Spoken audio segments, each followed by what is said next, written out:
Tonight, the Newport News School District is hosting a town hall for families of Rich Neck Elementary School students. This is to discuss when students should return to class following last week's shooting of a first-grade teacher allegedly at the hands of a 6-year-old student.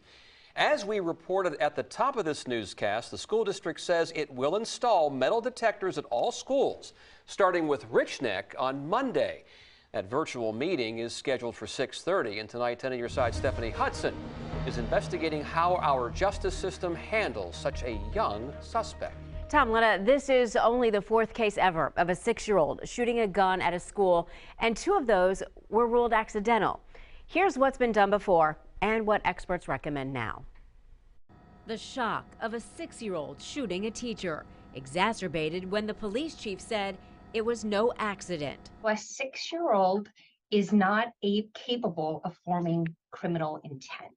Alexandra Dufresne teaches public policy at Cornell University. She tells WAVY it would be inappropriate for a prosecutor to press charges in this case. Punishment would not have a deterrent effect for someone who is not capable cognitively or emotionally of forming criminal intent. It would not help incapacitate the child, prevent him from committing this crime in the future. As far as the legal system goes, there's not much precedent.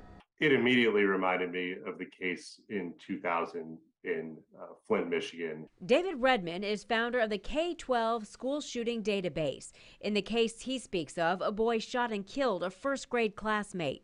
We think that young children are not capable of violence, but there are these rare cases where that is the case. The UN Committee on the Rights of the Child and the American Bar Association recommend 14 as a minimum age of criminal responsibility. The American Academy of Pediatrics and American Psychological Association endorse age 12. The Michigan child was not charged, but his uncle was convicted of manslaughter. Of course, this is a very serious crime.